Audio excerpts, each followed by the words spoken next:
Welcome to Ashley On, your one-stop podcast where we talk about health and wellness, spirituality, and all things new. Stick around as we delve deep into innovations to support a better world. Hello and welcome to the show. Today's show is with Mushroom Meat founder Kesha Stickland from the Mushroom Meat Company. Kesha is a plant-based food entrepreneur who left a 20-year career leading software product development to build a healthier, more sustainable food system. Kesha had a car accident that left her in constant pain and struggling with an autoimmune condition. And then she discovered that by changing her diet, she could heal her body. So I know that Kesha and I have a lot in common in that regard. Kesha then adopted a low inflammation plant-based diet. And for the first time in years, she was pain-free and her autoimmune systems are gone. So she began looking for ways to, replace meat in her favorite dishes. And she turned to mushrooms and discovered that they could really, fill one up much like meat does. The rest is history. Kesha and her husband, Dan, are now the founders of the Mushroom Meat Company. And so I hope you enjoy learning about how mushrooms can deliver nutrition, natural energy, and boost the immune system. Hope you enjoy the show. As always, today's show is brought to you by Packed with Life Adaptogen and Mushroom Tea. If you're like me, many of you are looking for health hacks and ways to improve your diet. A while back, I discovered reishi, lion's mane, chaga, and cordyceps mushrooms were great for all-day decaf energy and for keeping my immune system strong. But I didn't want to take another capsule, and the mushroom beverages available typically tasted awful. That's where Packed with Life comes in. Packed with Life has 12 organic adaptogenic herbs and spices to hide the mushroom taste behind a delicious, light, and zesty flavor. I prefer Packed with Life on ice with no sweetener, but it's also great hot or with a bit of honey if you like. Use code ASHLEYON at packedwithlife.com today for 20% off and free shipping. Enjoy the show. Hi, Kesha Stickland. Welcome to the show. Thanks for joining us. Thanks for having me on. Well, did I get your name right? You did. It's not Kesha, it's Kesha. Great, 50-50 shot. Thanks for joining us. I'm so excited to talk to you. Would love to just, Kesha is the co-founder of the Mushroom Meat Company, which is pretty self-explanatory as to what that is. And can't wait to learn more and find out more detail about the company and also, your story behind it, which, I'd love to just start with you introducing yourself and telling us kind of what got you into the Mushroom Meat Company. Awesome. Yeah, sure. So I'm co-founder and CEO of the Mushroom Meat Company, and our mission is actually pretty simple. It's to make it easier for people to eat plant-based without compromise. When we talk about compromise, we think about not having to compromise taste, ingredients, or sustainability. We do that essentially by doing exactly what our name says. We transform culinary medicinal mushrooms and actually upcycle plant proteins into healthy yet craveable animal-free meats. And right now we're focusing on beef and pork alternatives. So are these things like lion's mane, chaga, cordyceps, reishi, those types of mushrooms, or what other mushrooms I would say that about? we definitely use some of those. They're not our primary base. We tend to focus on primarily the sort of culinary side of mushrooms, everything from, oysters, shiitake, even maitake and so on. But we actually do use a lot of the more traditional medicinal mushrooms in various ways as well. Oh, very cool. Our goal is really to keep it all natural and to provide, whole food alternatives to meat and essentially to provide this kind of interesting combination between, meaty satisfaction and superfood nutrition.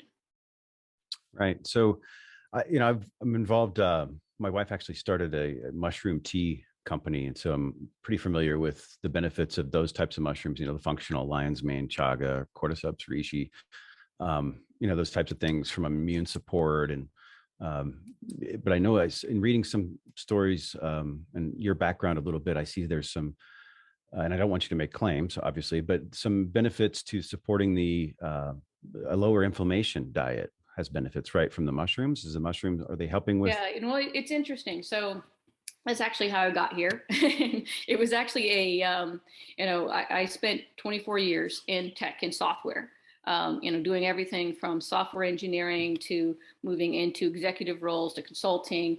And one day I actually had a really bad car accident. And I had the most amazing amount of trouble healing from the car accident. Couldn't figure out why. Had 4 different doctors, cortisone shots, steroids, from all the swelling that comes up that most people don't know about when you actually have a really, really bad car accident. You have many muscle tears, and so on. And what I also found out later was that, as a funny, not funny, but a funny in a challenging way, sort of coincidence, that we had black mold in our house. So my husband and I, were suffering from allergies and just really feeling ill. And essentially the combination of this car accident and this black mold, because it's such a burden on my immune system, that I actually developed Hashimoto's disease.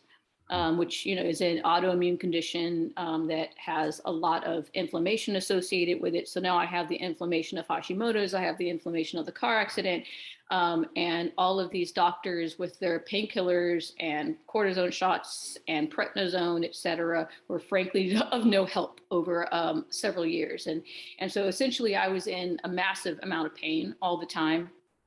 Even had trouble, working. I was a traveling consultant. That wasn't working out too well for me.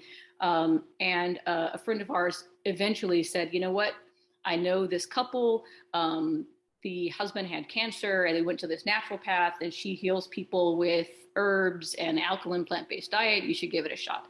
And to be totally frank, I wasn't sold, right. but I was willing to kind of try anything. And so we actually ended up going there, staying there for about 5 days. And over a 5-day period, by switching to only plants, funny enough, we hadn't gotten into mushrooms at that point, and I'll tell you how the mushroom angle comes in, but we switched to eating plants, primarily raw, a lot of fruit.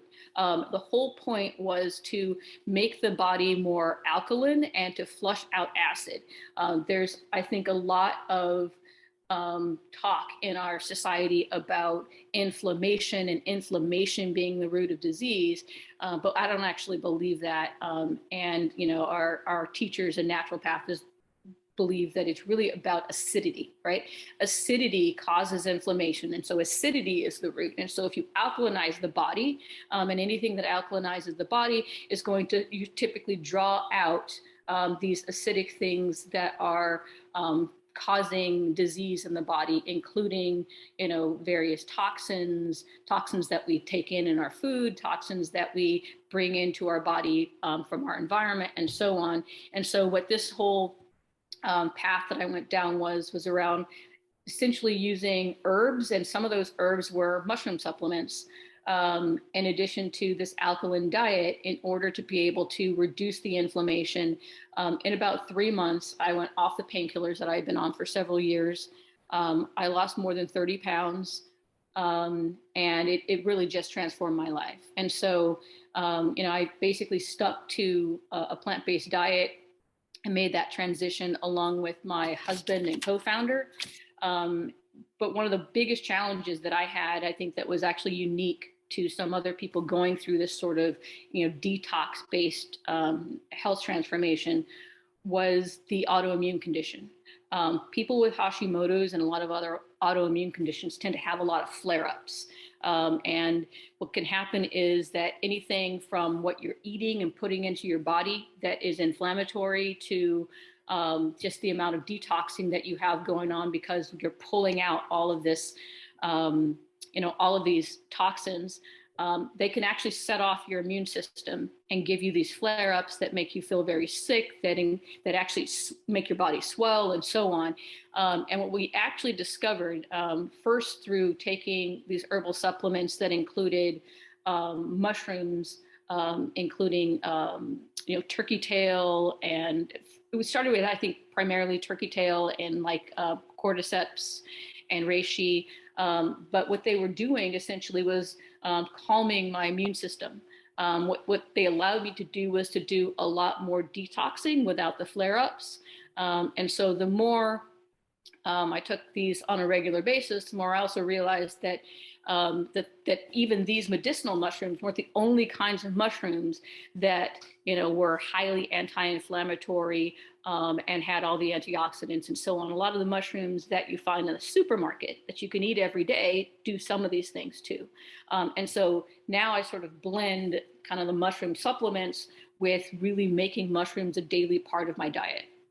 And that's really kind of the foundation of the company, because what we decided to do was to really dive into helping people actually swap out meat, whether that's one day a week or every day of the week, but with mushrooms, so that they get the sort of tastes and textures and the kind of common dishes that they're used to and that they desire, but they're also able to eat less meat, alkalinize their body, boost their immune system, and so on. Wow, that's fantastic. Thanks for doing that. I want to try some of your foods. What types of products are you going to have, and when are they going to be ready? So we are currently in what's called an accelerator, food accelerator, working toward releasing our first products. That we're diligently working on the manufacturing process. I can't even tell you how challenging that is, because it's one thing to go from sort of R&D and proving out concepts on a small scale, and it's another thing to figure out how to produce it at large scale, and at a price point that makes sense, and so on. So we're hoping to be able to have our first products in pilot at the end of this year. But at this point, we don't have a date, and we're focusing initially on beef and pork alternatives, primarily alternatives for ground beef, shredded pork, and shredded beef. Fantastic. Are they, are you going down the path of some of the other alternative meats where you're trying to actually make it bleed like beef? Or are you not going after that sort of feature? We're not going after bleeding, Good. but I can tell you we're going after the. I was waiting to see how you were going to answer that, but I love the whole yes, we want to make it bleed. I think I'd probably just eat an animal if I wanted to bleed, to be honest with you. But yeah, isn't that no, we are going after, though, a meat-like experience. What we're doing that we believe is fundamentally different is, if you look at most of the products on the market today, there's several issues, and they're the issues that caused us to look at mushrooms instead of the meat alternatives on the market today. The first is that I feel like people are starting to get hip to the impacts of trying to make something so much like meat, that it ends up requiring a lot of processing. It ends up bringing in a lot of ingredients that frankly I don't want to put in my body, but more than anything, right, sort of negate a lot of the health benefits of eating a plant-based diet. And so you end up sort of sacrificing the healthiness, if you will, for that experience. And so we're trying to do something that we think is sort of in between, where we have a process, a natural process that uses, a gut-friendly microbes to make mushrooms meatier in their texture and their flavor and so on, without sacrificing all the health benefits of mushrooms. And so we're not trying to replicate the chemistry, if you will, of meat. We're trying to leave a whole food while giving you the experience that you crave. Yeah, it makes a lot of sense. Sounds good too. Where the other stuff doesn't necessarily sound so good, right? I don't even. I love meat, but I don't like it to bleed. So I don't know why anyone would. But I digress. So end of the year, you're focusing on beef and pork. What types of education are you bringing forward? Because a lot of people, as you mentioned, you kind of alluded to, people are starting to understand the benefits of mushrooms, but from a health standpoint of low inflammation and immune system support, those types of things, how are you going to educate folks around that, or are you leaving that up to others? I think it's going to be a combination, and we've kind of struggled with this because my co-founder and I, when we started down this path, we actually had considered starting some sort of virtual health coaching type practice. We really wanted to be able to help people understand the importance of alkalinity in the diet and what the impacts of that were. how herbs and mushrooms specifically could help to not only boost immunity, but actually help them fight and deal with a lot of, diseases and so on. And again, not making any health claims, but all you have to do is really look at the research that's out there. Yeah, no Everything kidding. from, cancers to autoimmune conditions, to heart conditions, the implications for, gut health and so on. And the challenge is we felt like there was actually these two sort of competing needs, right? The one need is around education, but the other need, when you're sort of making these sort of dietary transitions, is to deal with food cravings. And we went back and forth about, are we going to be about education, or we're going to be about helping people deal with food cravings? We actually chose to start with food cravings, but believe that there will be an ongoing educational component. And so just to, and not to totally digress, but from a food cravings perspective, the reason that we chose that first is because what we felt like were, as we made this transition, we had, meat cravings. And actually we dove in and, looked into some research and found out that it's actually very common that if you kind of cut off meat, kind of cold turkey, so to speak, that what actually tends to happen is that your body actually starts to have these withdrawal symptoms that are very similar to like being, in withdrawal from drugs. And we wanted to understand why, but more importantly, we wanted to understand how to help people overcome that. And so we actually dove into the research and found that there was actually really good research going on at Johns Hopkins, and that they had done this research around satiation with mushrooms. And so they had taken a bunch of people that were in this program to sort of help them fight obesity. And they'd taken them first through this 4-day program where they were swapping out ground beef for mushrooms. And these were regular old, like button and shiitake type mushrooms.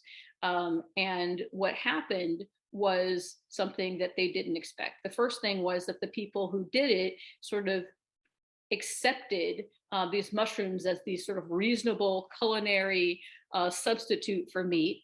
But more importantly, what also happened was that even though the mushroom meals were at least 400 calories less per meal, they seemed satisfied, they seemed satiated, and they didn't actually go and snack later in the day and make up for those calories elsewhere. And so they actually did follow-on studies with people over a year time period, saw the same types of benefits, but what they also found was all of the health benefits that came along with it. All of the changes to their gut lining, the impacts on their weight and their weight loss, and then all of these other health benefits as well. So what it basically said to us was, wow, the reason that our cravings went away when we really basically matched mushrooms, sort of pound for pound, swap that out for meat. Now we understood why. But what we saw that was a blocker, a barrier, if you will, was the fact that, well, mushrooms don't taste like meat. And if you can get somebody to swap out their hamburger for a portobello burger, at the end of eating it, they're probably going to be just as satisfied, and they don't have all of that fat, etc. But the question is, can you get them to do it? And that's really what drove us down the path of focusing on the food cravings, is being able to provide something that naturally satiated like meat without the fat and without all this salt that's typically added, and other health implications of eating meat, or at least too much meat. And so that's where we started. But we also understood that for people to really understand the benefits of what we're bringing in, there's a certain amount of education we have to do. And that can start simply, and we're working from a branding perspective right now on bringing that to our website. In terms of some of that education, also, we'll probably focus on sort of a content-based approach as well. But then other ways of doing it are reaching out to other groups who have some shared mission. And some of these other groups bring a major educational component in. Like when you look at groups like Forks Over Knives and so on that are focused on, like whole food, plant-based diets, they're heavily in the education space, right? And they are also a great vehicle of advertising for us. They also are starting to work through meals and creating meal kits and things like that. So there are a bunch of ways that we can, sort of bring in our story and our why and the benefits of our products while educating people. In addition to, like I said, building our own content and so on around it. We believe that it's really going to need to be about partnership. Yeah, I good. Well said. Going back to something you talked about earlier, where you're talking about, alkaline equals health. In my words, to summarize, obviously, I'm assuming the mushrooms are alkaline in nature. What other food? Actually, I don't think any mushrooms are acidic. I think the most acidic mushrooms are probably like a pH of about 6.5. Most mushrooms are on the 7. They're very much similar to the pH of our bodies, actually. Mm-hmm. But I think the other thing about alkalinity that people misunderstand is a lot of times they look at alkalinity as the acidity level of the food that you put into your body, but it's actually not about that. It's about what I like to kind of call net alkalinity. It's about the impact of once your body actually processes the food and it goes through its various chemical reactions of digestion, what is the sort of net result, right, in terms of the state, the alkalinity that it leaves your body in. A good example of that would be something like lemon juice. Lemon juice, if you were to test it, would test very acidic, but when you actually put it into your body, it alkalinizes. Right. And in fact, all citrus fruits are very, very alkalinizing for that reason. And the primary reason is because they actually pull out toxins from the body, and those toxins are very acidic and make the body more acidic. They also tend to help break up mucus and other things that are very acidic in the body. And so they end up having sort of this net alkalinizing effect. There are other things like mushrooms that come in alkaline and then are also alkaline in the processing, right? Meat, however, is something that is clearly highly acidic because it's made of, amino acids. So if the base of it is primarily acid, when your body processes it, not only is it bringing in more acid, but the processing of it produces acid byproducts. These acid byproducts are things that now your organs, your liver, your kidneys, et cetera, have to work overtime to get rid of.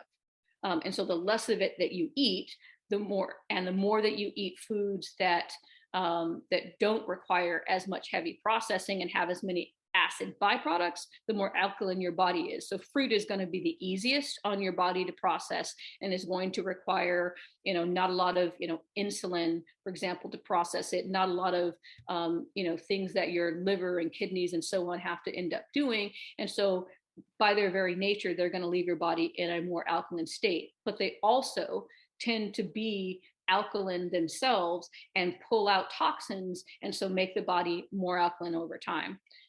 Whereas vegetables, for example, are a little bit more of a neutral in the process and just basically don't add as much acid in as, say, meat does.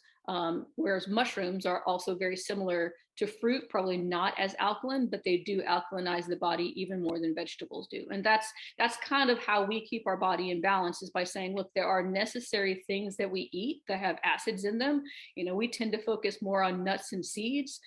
We actually started with a paleo diet and then went plant-based. So we're probably more strict than most people in the realm of really not eating a lot of other acidic foods that are not meat, like soy and gluten. But I think the bottom line is it's really all about balance. It's all about eating more, alkaline forming foods than acid forming foods over time.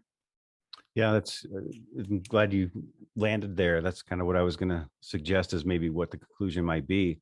So if I'm going to enjoy a steak, it'd probably be good to have the mushrooms with it, right? Where it makes sense that those two go together in that regard. It does. I would say if you're going to enjoy a steak, have the mushrooms with it, and the next day eat a whole heck of a lot of fruit. Right. Yeah. And don't mix the fruit with anything acidic, because then you sort of negate the benefits. Yeah, and balance it out, and then the next day have a mushroom burger, right? Absolutely. Yes. Awesome. How's your Hashimoto's? How is it under control, or does that go away, or how are you? I don't know that it goes away. I will say that where I am today is I don't take any medications. And I really believe that it actually was the mushrooms and the diet together that enabled me to manage my condition without medication, and to move from, having regular flare-ups to very few, to now the most I get is, okay, I'm really having a bad allergy day when there's a lot of pollen, Mhm. but no more medications. No more of the pain that results from all of the swelling, et cetera. I mean, honestly, I won't say that I'm 100%. I'll say that I'm probably 95%, but completely transformed from where I was. Yeah, that's awesome. Well, congratulations. I'm Thank happy you. for you in that regard. You mentioned something leading to that. I guess it's part of the outcome earlier. You said that the cordyceps and reishi mushrooms were good for calming the immune system. What? Yeah, I Tell, actually tell. believe that in some way, all mushrooms are good for calming the immune system. I think, you probably know just as well as I do that different mushrooms tend to have an affinity for different either parts of the human body or different things that happen in our body, right?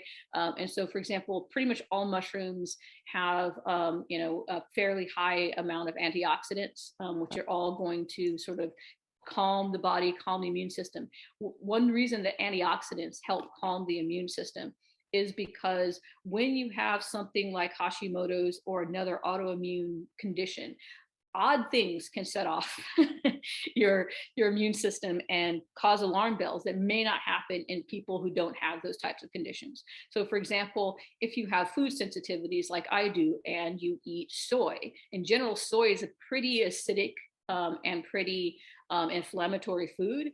But in somebody like me, my immune system says, so there's invaders, right? Same thing with a lot of people who have celiac disease, which is another type of autoimmune condition, and their body freaks out when gluten comes in, right? Mhm. And so what tends to happen is that these sort of things that the body sees as invaders cause a bunch of inflammation. And so now you have these mushrooms, whether they be supplements or mushrooms that you're eating and so on, that do two things. They bring in sort of like, I think, kind of a two-pronged attack to help you with this situation. The first is they bring in these anti-inflammatory compounds, right? And so what they do is this, it's okay, kind of calm down Yeah. and sort of relax the immune system a little bit. But then the other thing that they do is they bring in antioxidants. And one of the things that tends to happen with the body when you are sort of having an autoimmune flare up is that anything that is a free radical that's floating around in your system, whether that be from something you ate or something that you breathed in the air, et cetera, can also cause autoimmune flare-ups. And so if you have something that goes and helps deal with the free radicals, and you have something that's coming in and helping deal with the inflammation at the same time, it can kind of calm things down and help your body get to sort of back to this equilibrium. Awesome. Homeostasis, right? Homeostasis. Yeah, it's been great talking to you. A lot of your story resonates with me. I went through an accident as well, and had many years of recovering, and ended up discovering the combination of THC with CBD. Ended up being the magic that helped with me and the inflammation that I was dealing with from my injuries, and kind of dedicated my life to the cannabis industry, which led me into natural foods and organic foods, and which has now led me to mushrooms, and our family has been on this journey as well. Yeah, it is really a journey. It is, and it's one of I encourage our listeners to be open to, right? The diet is it's something that I think a lot of us take for granted. I don't anymore, but I know I did, and it can really get you into a lot of trouble. And my wife has always been, positive influence, saying, you're going to pay now or pay later, right? If you pay now for better foods, then you're going to avoid, the troubles down the line. And that's really the way it is, and if you find yourself in any situation where medical treatment is frustrating and or being difficult in terms of showing progress, I encourage everybody to really take a hard look at natural plant-based medicines and diets and getting back to nature in that regard, because there's an amazing opportunity for folks to really take charge of their own health if enough people become aware of this. Yeah, I completely agree. I think that there is such little education out there in the mainstream media, in our school systems, et cetera, about the connection between, diet or food and health. And it's sad because, you've got people like myself who kind of took my health for granted for so many years. And it actually took having, an accident and an exposure to mold, like these kind of extreme circumstances, for me to say, what am I putting in my body, and how Right. is that actually making my body feel? Right. And it's everything. I mean, it really is. I don't know, I'd really get frustrated sometimes when folks, especially loved ones that I'm trying to help, begin their own journey, right? They don't necessarily want to make the trade-offs, right? They don't want to spend a little bit more for better food. They don't want to go away from the instant reward of the sugar gratification. They want to have all of these things, and they don't want to change, right? And wonder why, how come I'm not getting better?